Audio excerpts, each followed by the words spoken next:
에베소서 강의 40번째 시간입니다. 빛의 자녀들처럼 행하라. 빛의 자녀들처럼 행하라 라는 제목으로 하나님 말씀 전하겠습니다.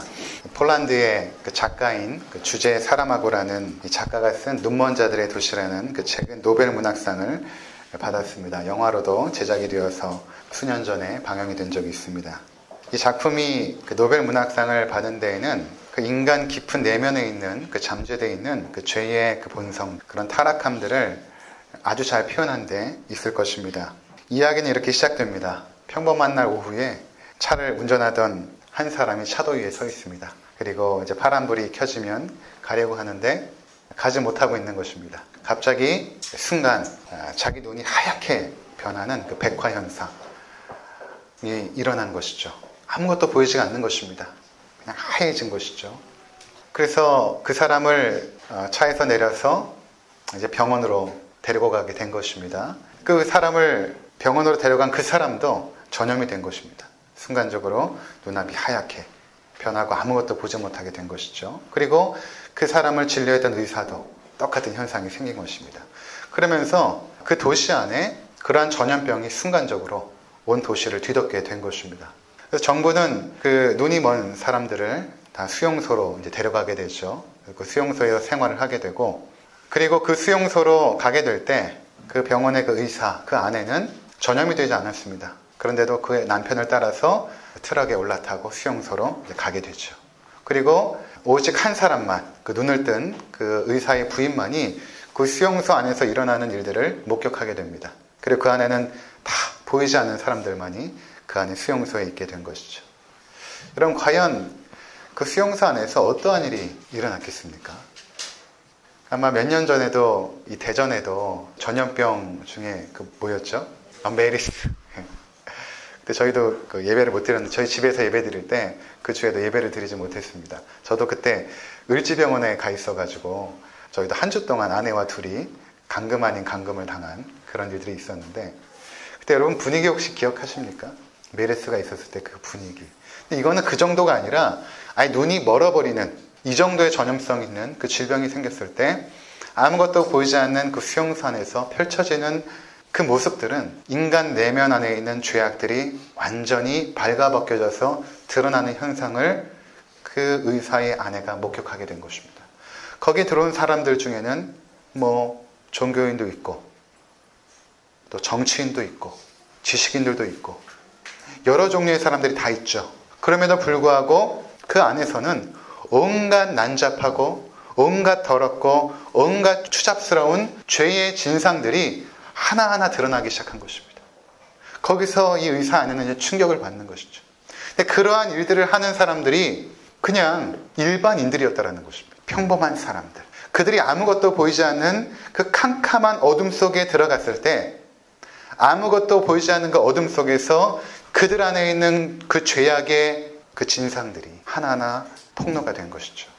이 작품은 어둠 속에 세상이 잠겨 있을 때 과연 어떠한 일들이 벌어지는가를 보여주는 굉장히 좋은 작품이라고 생각을 합니다.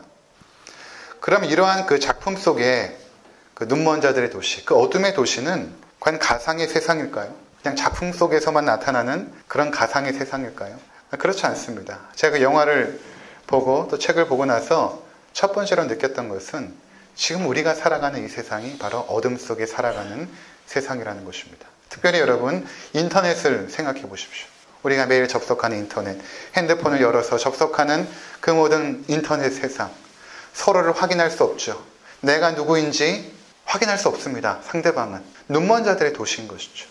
그 사람이 나를 확인할 수 없을 때 내가 누구인지 익명성이 보장된 그 사회에서 사람들이 펼치는 세상의 그 모든 죄의 잔혹함들을 보시기 바랍니다. 그 잔혹한 댓글로 사람을 죽이기도 하고 수많은 그 추잡한 그 영상들과 추잡한 행위들이 인터넷 세상 속에서 가감없이 그대로 드러나고 있죠. 특별히 한국 사회는 인터넷 문화가 너무나 발달했기 때문에 이러한 문화가 더합니다. 다른 어떤 나라들보다도. 어둠은 인간의 내면에 죄악된 행위를 숨겨주죠. 여러분 잘 생각해 보십시오. 죄는 대부분 어둠 가운데서 행합니다. 더럽고 추잡한 행위는 대부분 어둠 속에서 이루어지죠. 밤 문화가 발달한 사회일수록 범죄가 난무합니다. 어둠 가운데서 일어나는 현상들이라는 것입니다. 오늘 성경은 첫 번째로 그리스도인들이 이전에 어떠한 존재였는가를 말하고 있습니다. 너희가 전에는 어둠이더니 이렇게 말하고 있죠. 너희가 전에는 어둠이었다. 8절을 보니까 너희가 전에는 어둠이더니, 거듭나기 전에, 우리가 하나님의 자녀가 되기 전에 우리의 상태를 상징적으로 말하는 것입니다. 너희가 어둠이었다.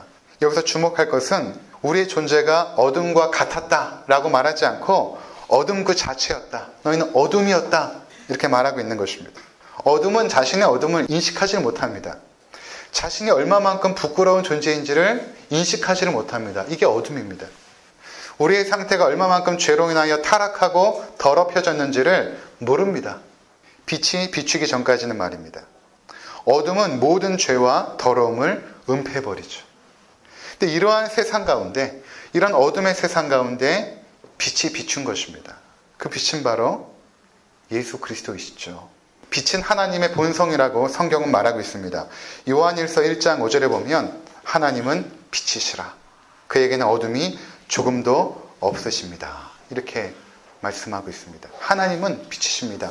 하나님은 완전히 빛이시기 때문에, 그 본성 자체가 빛이시기 때문에 어둠이 조금도 자리하지 못하죠. 그런데 그 하나님께서, 빛이신 하나님께서 이 땅 가운데 오신 것입니다. 그분이 누굽니까? 바로 빛이신 예수 그리스도인 것입니다. 요한복음 1장 9절에 참빛 곧 세상에 와서 각 사람에게 비추는 빛이 있었나니, 그 하나님의 그 찬란한 빛이 이 어둠 가운데 내려온 것입니다. 그분이 예수 그리스도이십니다. 어둠이 조금도 없으신 그 하나님이신 예수 그리스도께서 이 땅의 빛으로 임한 것입니다.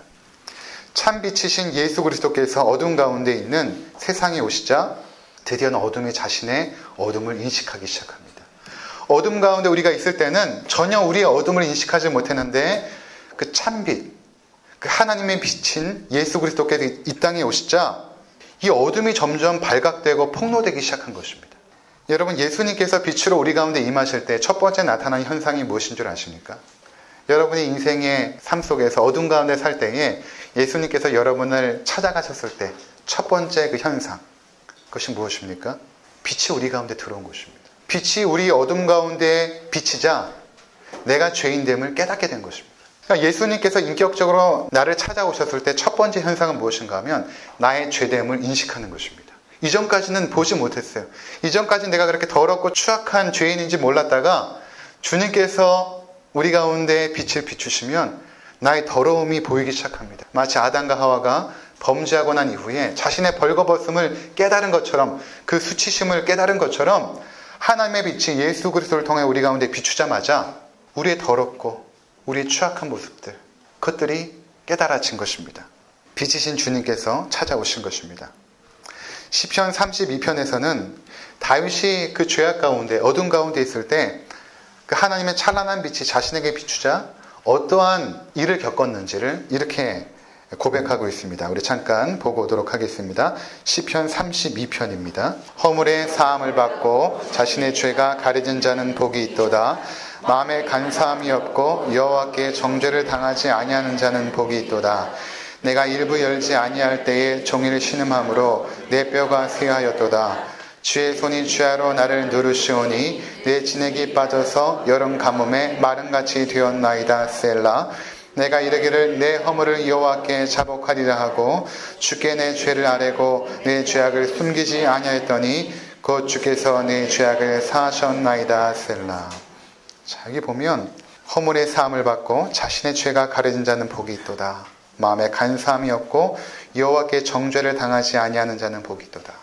복 있는 자는 자기 안에 죄책감, 수치심이 없어야 복이 있는 자인데, 지금 다윗은 죄를 범하고 나서 심히 그 안에 그 수치심과 죄책감으로 가득 찬 것입니다. 그럼에도 불구하고 그는 자신의 그 어둠을 계속 감추고 있는 것입니다. 하나님 앞에서 그 어둠을 계속 감추고 있는 것이죠. 그런데 3절에 보니까 내가 입을 열지 아니할 때에, 하나님 앞에 자신의 죄를 자백하지도 않고 회개하지 않고 고백하지 아니할 때에 종일 신음함으로 내 뼈가 쇠하였도다. 그것을 인정하지 않을 때에는 종일 내가 신음할 수밖에 없다라는 것입니다. 내게 뼈가 쇠할 정도로, 얼마만큼 큰 고통이었는지 내 뼈가 쇠할 정도로 신음하고 있다라고 말하고 있습니다. 그러면서 4절에 보니까 주의 손이 주야로 나를 누르시오니, 내 진액이 빠져서 여름 가뭄에 마른같이 되었나이다.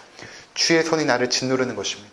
하나님의 빛이 다윗에게 임한 것이죠. 네 안에 있는 그 어둠과 그 죄악이 얼마만큼 추잡하고 더럽고 악한 것인가를 하나님의 손이 빛으로 임하여 계속해서 누른 것입니다.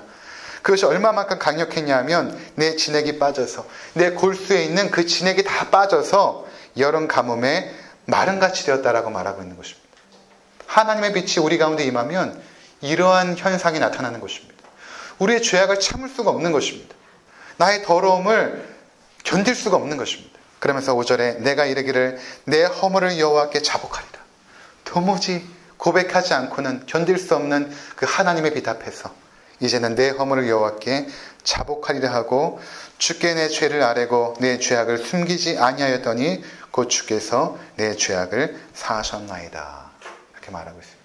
여러분 돌이켜보시기 바랍니다. 우리도 마찬가지죠. 그리스도의 그 찬란한 그 빛이 여러분 가운데 비쳤을 때에 우리는 우리의 모습을 견딜 수가 없었던 것입니다. 어떻게 이렇게 내가 더럽고 취약한 죄니까, 이러한 나의 몸과 영혼과 마음으로 하나님 앞에 어떻게 나아갈까. 그때 하나님께서 그리스도를 통하여 우리 죄를 정결케 하시고 우리를 하나님의 자녀 삼으신 것 아니겠습니까? 주님은 죄악 가운데 있는 우리 가운데 찾아오셔서 감추어진 죄를 드러내십니다. 그리고 우리의 죄를 숨기지 못하도록 다 폭로해내시죠. 그리고 나서 그리스도의 빛으로 우리를 덮으십니다. 그래서 다시 에베소서 5장으로 돌아오시면 이전에는 우리가 어둠이었지만 이제는 주 안에서 빛이라. 이제는 주 안에서 빛이라. 이렇게 말합니다. 주님의 빛을 받은 것이죠. 우리는 발광체는 아닙니다. 태양처럼 빛을 발광하는 그런 존재는 아니고 하나님의 빛을 반사하는 존재. 달처럼 반사체입니다. 그래서 그 영광의 그리스도의 찬란한 빛이 우리 가운데 비쳤을 때 우리는 그 빛을 반사하는 존재로 이 땅 가운데 살아가게 되는 것입니다. 그래서 마태복음 5장 14절에 보면 너희는 세상의 빛이라 이렇게 말합니다. 너희는 세상의 빛이라. 우리의 존재가 어둠이었는데 이제는 그리스도의 찬란한 빛을 받아서 빛이 된 것입니다.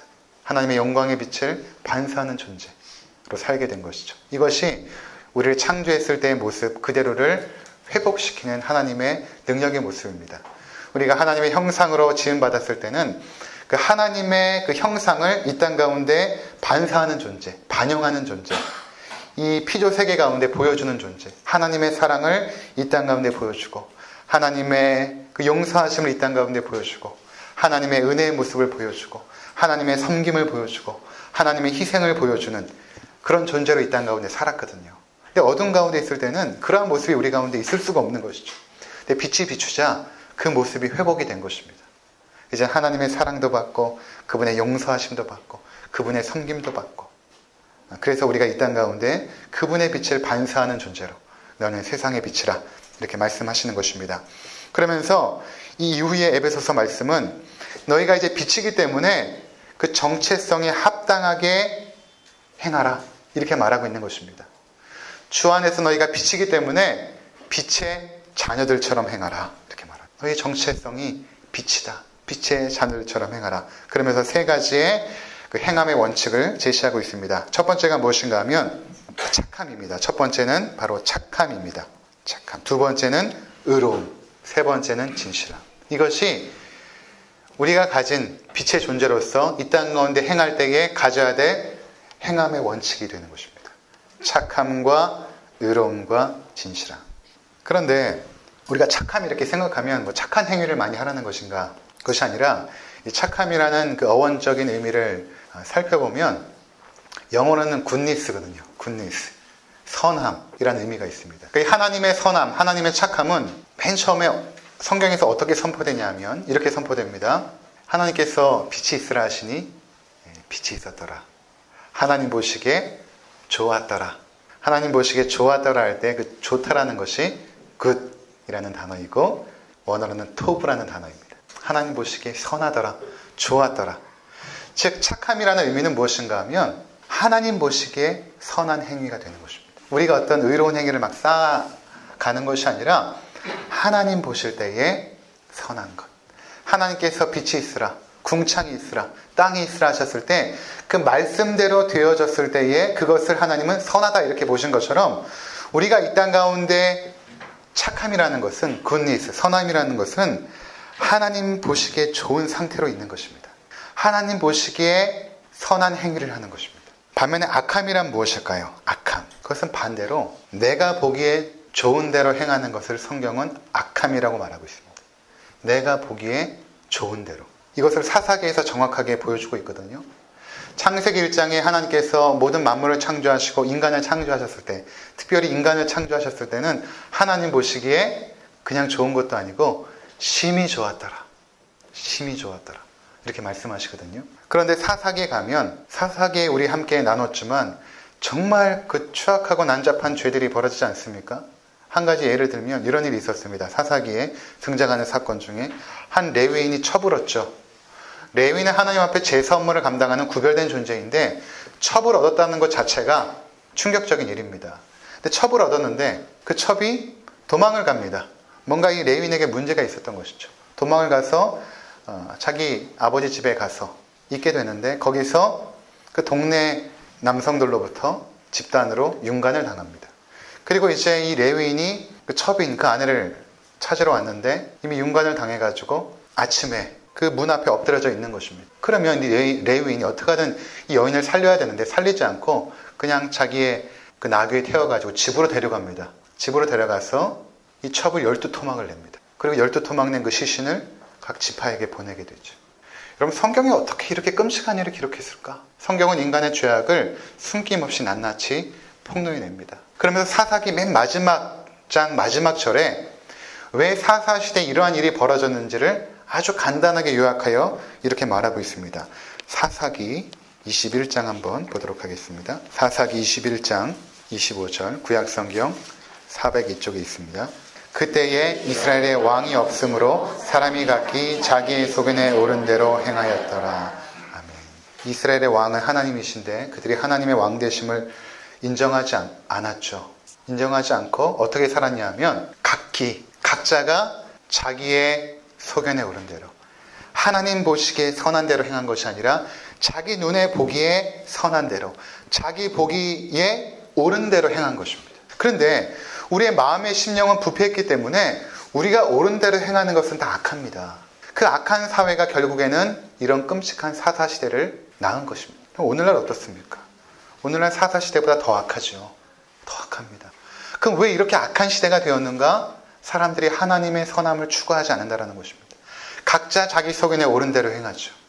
그것이 옳다라고 주장합니다. 따라서 우리가 행함에 있어서 빛의 자녀들인 우리가 이 땅에서 무언가를 행함에 있어서 첫 번째 기준이 무엇인가 하면 이것이 착함인가를 물어야 됩니다. 하나님 보시기에 선한 것인가? 내가 볼 때 선한 것이 아니라 하나님 보시기에 선한 것인가? 아무리 나에게 유익이 되어도 하나님 보시기에 선하지 않다면 하지 말아야 됩니다. 아무리 나에게 손해가 되더라도 하나님 보시기에 좋은 것이라면, 선한 것이라면, 착한 것이라면 그 일을 해야 되는 것입니다. 그 기준이 나에게 있는 것이 아닙니다. 하나님에게 있는 것입니다. 두 번째, 빛의 사람들의 행함의 기준은 의로움입니다. 의로움. 그러니까 내가 하고자 하는 일이 의로운가를 물어야 되는 것입니다. 지금 내가 계획하고 있는 것이 의로운 일인가? 의롭다라는 것은 하나님 보시기에 정직하고 공평한 것입니다. 의로움은 하나님 앞에서 생존권입니다. 근데 의롭지 않으면 하나님 앞에서 다 죽거든요. 그러니까 내가 하나님 앞에서 떳떳할 수 있을 때 그것이 의로움이 되는 것입니다. 예수님께서 산상수훈에서 너희가 여러 가지 구할 것이 굉장히 많이 있지만 너희가 먼저 구할 것이 있는데 그것은 하나님의 나라와 하나님의 의로움을 구해야 된다. 이렇게 말하고 있습니다.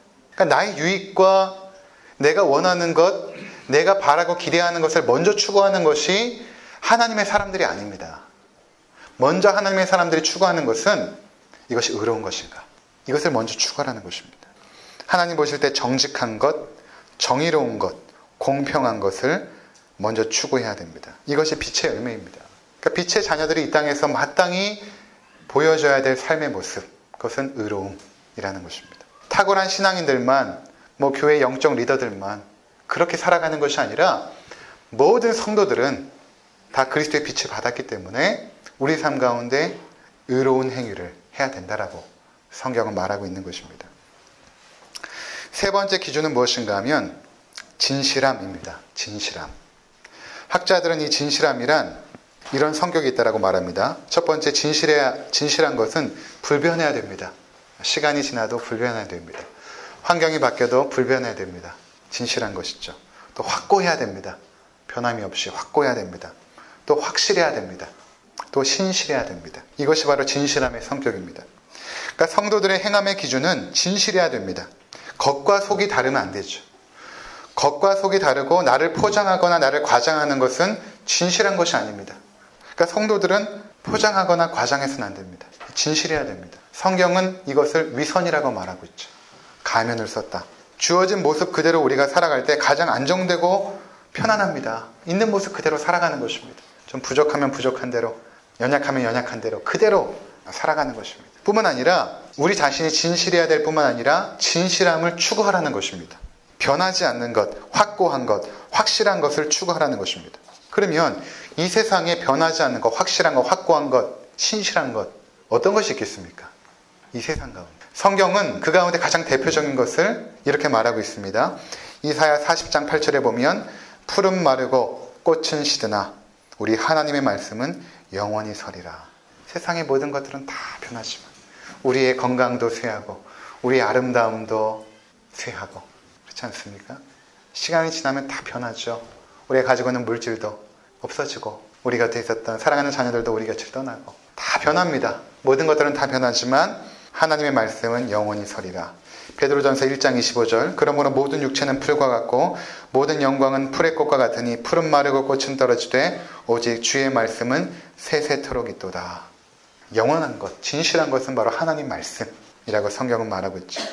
자, 그래서 우리가 진실해지기 위해서는 하나님 말씀과 가까이 해야 됩니다. 하나님 말씀을 가까이 하게 되면 우리는 진실하게 됩니다. 반면에 어둠 가운데 있는 사람들은 대표적으로 돈과 명예와 쾌락을 추구하죠. 가장 대표적으로. 그럼 돈과 명예와 쾌락은 어둠의 영역인데 그 자체가 사실은 악하지 않지만 우리를 악하게 만드는 수많은 요소들을 담고 있습니다. 그래서 이 변하는 것들을 추구하게 되면 우리는 진실하거나 의롭거나 선해지기가 어렵습니다. 돈을 추구하면서 진실해지기는 어렵습니다. 명예를 추구하면서 선해지기가 어렵습니다. 쾌락을 추구하면서 의로워지기는 어렵습니다.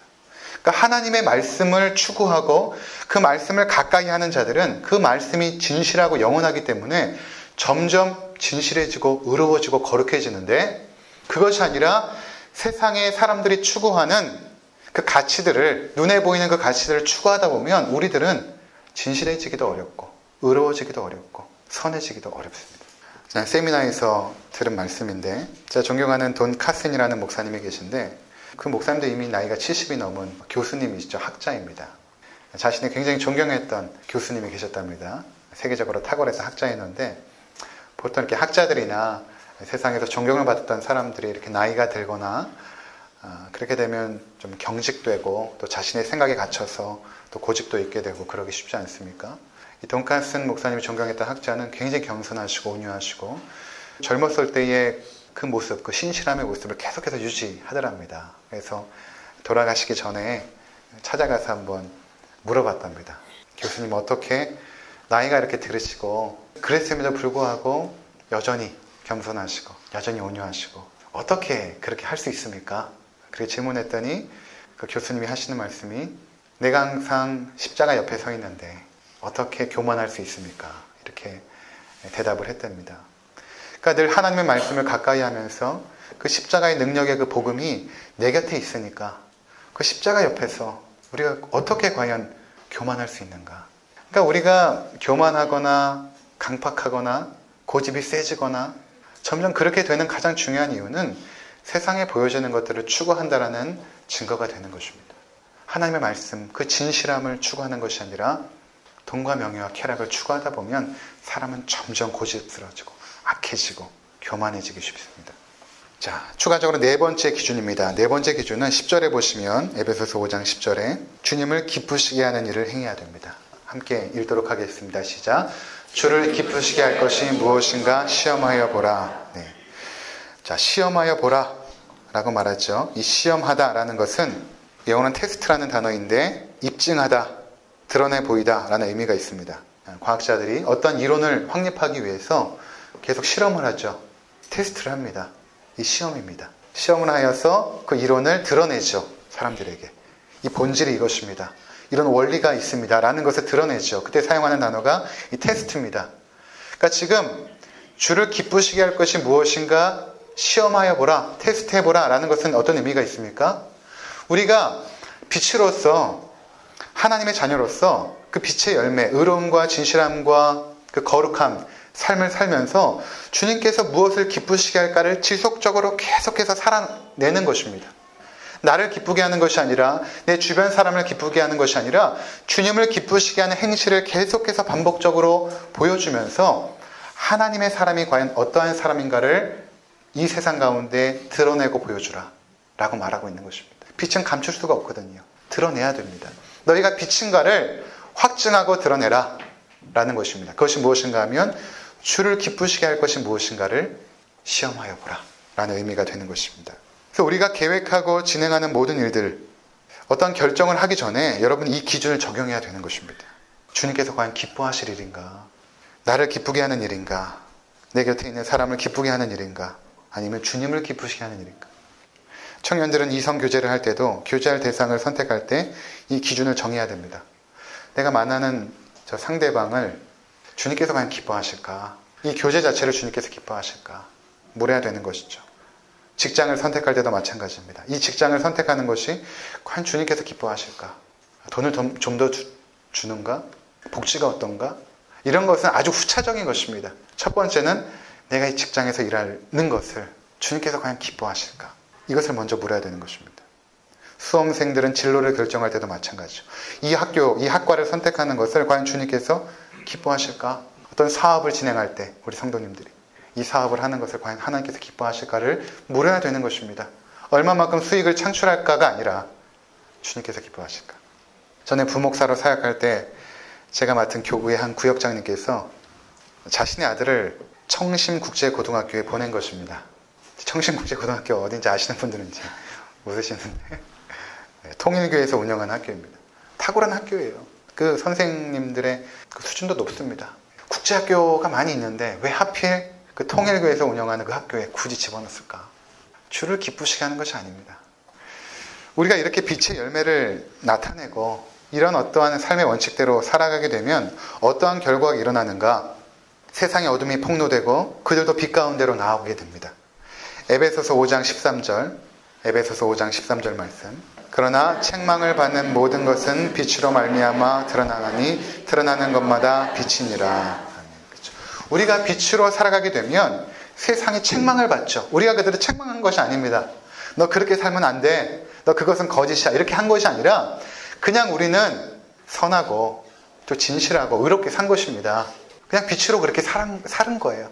그 사람들에게 특별히 책망하거나 그들의 죄를 폭로시킨 것도 없어요. 그런데 그렇게 살아가게 되면 저들이 우리의 빛을 받아서 자신의 죄가 폭로되어지는 것입니다. 그 사람과 내가 비교가 되니까. 전에는 비교할 대상이 없었는데 다 어둠이니까.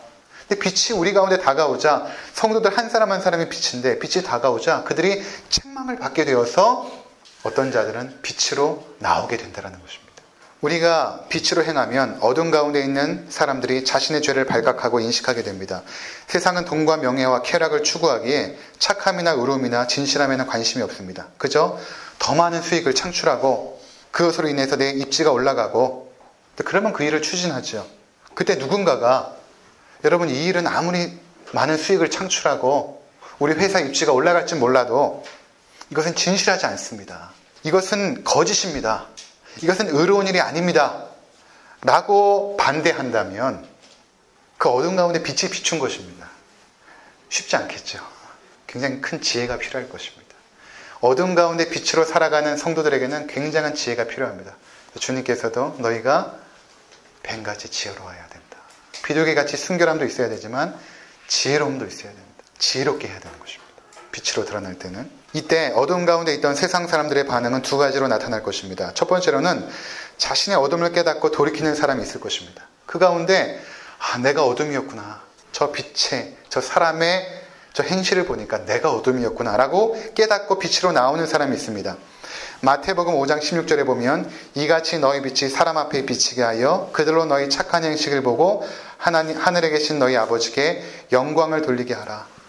너희 빛이 사람 앞에 비치게 하여서 너희로 그 착한 행실을 보고 하늘에 계신 너희 아버지께 영광을 돌리게 하라. 이 영광을 돌리는 존재가 바로 세상의 어둠 가운데 있었던 존재라는 것입니다. 그들이 성도들의 착한 행실을 보고 그 빛을 보고 하나님의 영광을 그들이 보았다는 것입니다.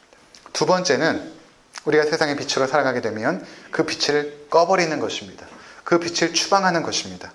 세상 사람들이. 예수님이 이 땅에 빛으로 오시자 그 빛이 그 당시 유대 사회 가운데 비춰집니다. 그랬더니 신실하게 종교 행위를 했던 종교 지도자들, 그들 가운데도 예수 그리스도의 빛이 비춥니다. 그들 안에는 썩어져 문드러진 그 죄의 난잡함들이 있었지만 겉으로 표현하는 것들은 거룩함이었고 겉으로 표현하는 것은 순결함이었습니다.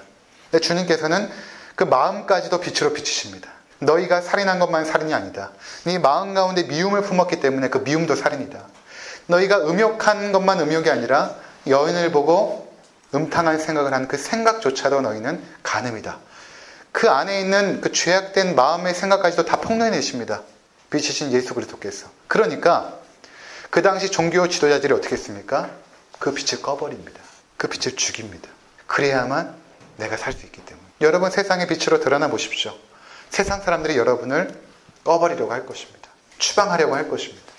그 공동체 내에서 추방하려고 할 것입니다. 왜냐하면 그것이 추방되어지지 않으면 나의 더러움은 계속해서 폭로되니까 견딜 수가 없는 것이죠. 그러니까 세상 사람들이 자신의 의로움을 포장하고 증명하기 위해서 쓰는 가장 좋은 방법이 무엇인가 하면 빛인 성도들을 추방해내는 것입니다. 한 사람 한 사람 추방하는 것이죠. 이 말씀 다음에 너희가 세상의 빛이다. 이 말씀 다음에 예수님께서 이렇게 말씀하십니다. 마태복음 5장 10절에서 12절 의를 위하여 박해를 받는 자는 복이 있나니 천국이 그들의 것임이라. 나로 말미암아 너희를 욕하고 박해하고 거짓으로 너희를 거슬러 모든 악한 말을 할 때에는 너희에게 복이 있나니 기뻐하고 즐거워하라. 하늘에서 너희의 상이 큼이라. 너희 전에 있던 선지자들도 이같이 박해를 하였느니라. 빛으로 살아가게 되면 우리는 박해를 받습니다. 빛으로 나오는 사람들도 있을 것이고 그것 때문에 우리가 박해를 받게 될 것입니다. 그래서 어떤 사람들은 자신이 빛임에도 불구하고 세상과 적당히 타협하여 그 빛을 꺼버리는 존재들도 있습니다. 스스로 꺼버리는 것이죠. 그냥 나는 세상과 같이 어둠 속에서 살아갈 것이다. 근데 오늘 하나님께서는 에베소서 말씀을 통해 우리 가운데 명확하게 말씀하십니다. 너희들은 빛의 자녀들이다. 빛의 자녀들처럼 행하라. 사랑하는 성도 여러분, 우리는 세상의 빛입니다. 착함과 의로움과 진실함, 그리고 주님을 기쁘시게 하는 삶을 살아야 합니다. 이제 이후 우리가 계획하고 진행하는 모든 일들 가운데 이 기준을 적용하십시오. 그럴 때 그 빛이 여러분 가운데 충만하여서 세상으로 하여금 하나님의 빛을 보게 할 것입니다. 기도하겠습니다.